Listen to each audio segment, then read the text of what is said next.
Hey guys, what's going on? Welcome back to the Desert Wine Guy. Now, today I have a wine review to do and to show you guys. But before I go ahead and show that video, I wanted to talk to you for just a second, okay? Making this video on, well, the day before New Year's Eve, okay? So, I want you guys to think about something. I know a lot of people are going to go out tomorrow, have a really good time, do a lot of drinking, okay? First of all, please don't go crazy with your alcohol, okay? People do stupid things. People wake up in the morning being fed breakfast by a man with a badge after they do these stupid things, okay? Don't be those people. Don't ruin your jobs. Don't ruin your careers. Don't kill anybody. Don't injure anybody, okay? And don't drink in excess, okay? Now, I know that might be weird coming from a guy who does wine reviews, but let me tell you something. When I'm doing my wine reviews, I'm home. And very seldom do I ever do more than a half a bottle of wine. That's like 2 glasses, okay? You guys go out tomorrow night. I want you guys being real careful, okay? Find somebody that's not drinking to drive you home. A lot of states have volunteer organizations that are driving people home for free, or maybe a slight donation, okay? So drink 1 less beer and give that money as a donation, okay? You'll get home safe, okay?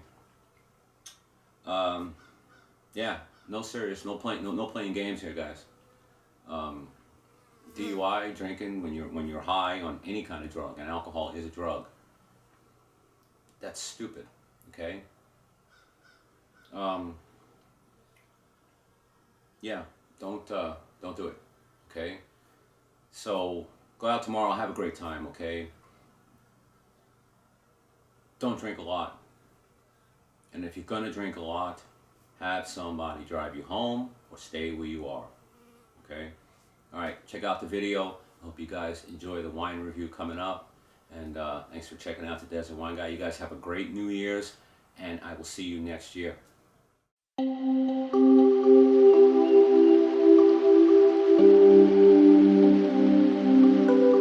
Hey guys, welcome back to the Desert Wine Guy. Today, I got something a little different. It's going to be a wine, of course, but I think it's really cool. Okay, so this is the non-vintage white blend from what ends up being Frey Vineyards, but it's entitled the Agriculturist. And the really cool thing about this wine is that it's USDA organic and there's no added sulfites to the wine. Now, in the natural process of making wine, there's naturally some sulfites, but normally a winery will add sulfites to their wine. In this case, there's no sulfites added. And according to their website, which I'm looking at right now, it's 1 part per million. Or 1 part per million if I'm reading it correctly. So the wine cost me $11.99 and the alcohol percentage comes in at 13.5%.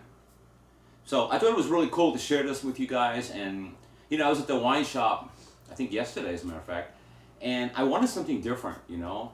I didn't want a Chardonnay, didn't want a Sauvignon Blanc. I wanted something different. So in the white section was a subsection that said other whites. So I looked over there and there was some interesting wines, and I saw this one and the label. Check out the label on this, guys. That's just nuts, huh? That's just crazy. So of course it caught my attention, and seeing that it was organic and no sulfites added, I had to give it a shot, okay? So I'm going to go ahead and share my thoughts with you on this wine right now. Let's check it out. So the great thing to start off the wine, of course, is that it's cork sealed, and it does appear to be a real cork. Now, as I said, it's non-vintage, and Frey Vineyards is a pretty big vineyard, and I'm kind of a little disappointed in it being non-vintage. It's almost kind of like they don't really take it seriously. They throw it out there for like a small market that might be interested in it, but I'd like to see a vintage on it. you know. Also, it just says California. The grapes are from California. Usually, a less well thought out wine will just say like California. It'll say a state. There won't be a particular area or AVA listed, and that's the case with this wine. So let's go ahead and check it out. And I have a nice white sweatshirt here. So looking at this, it's a very, very, very pale gold.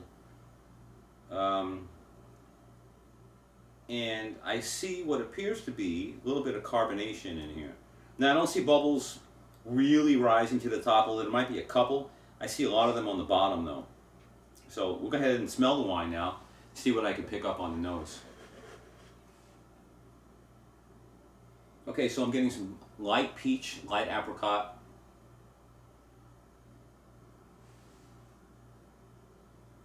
Yeah, light peach, light apricot, that's the nose. Let's go ahead and taste it now.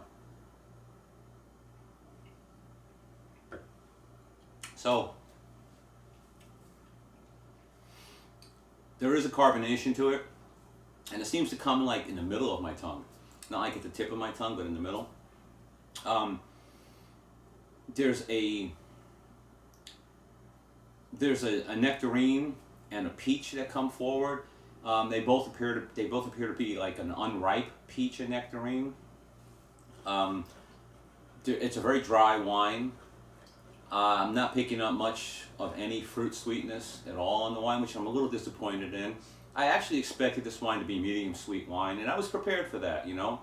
This being a white blend, white blends are kind of, or red blends, they're kind of hard to rate really, because it really goes based upon your like or dislike of the wine. There's no standard. Say if it's a Cabernet Sauvignon, okay, it's got some standards. If it's a Sauvignon Blanc, it's got some standards. Not with a blend, so that's cool. So,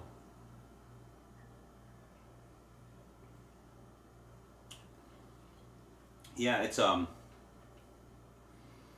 little bit of honeysuckle to it. Now, honeysuckle is nice, but you know what? Not even honeysuckle. Actual honey. There's a big honey note to it. Not in a consistency, not in a sweetness way, of course, as I said, but there's a honey.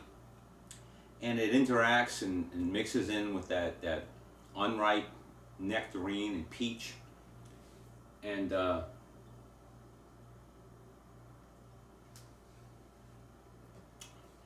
it's kind of weird.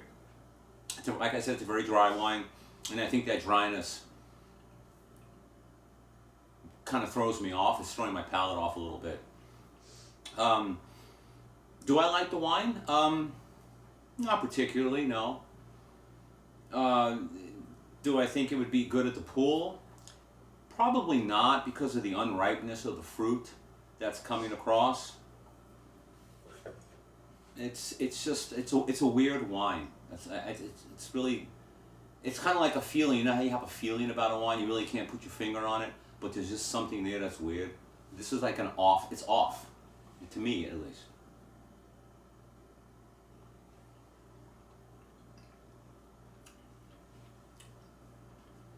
There's like a bitterness to it as well that starts just after the mid palate and follows all the way through to the finish. The finish is kind of a medium finish, and that bitterness just kind of lingers there. So overall, I would not recommend the wine. Would I say it's a sink wine? A sink cleaner, as I call them? No, I wouldn't say it was a sink cleaner. It's palatable, but would I buy it again? No, I wouldn't buy it again, and I don't suggest you guys buy it either. So, that's it. I found the wine very, very interesting because of the organic and the no sulfites thing, and I just wanted to share it with you guys. I don't know, you guys into organic and no sulfite wine? Let me know about it and put it down in the comments below, and please like the video. Please subscribe, and please let your friends know, or your wine-loving friends know, that this video exists. And thanks for checking out the Desert Wine Guy, and see you guys next time.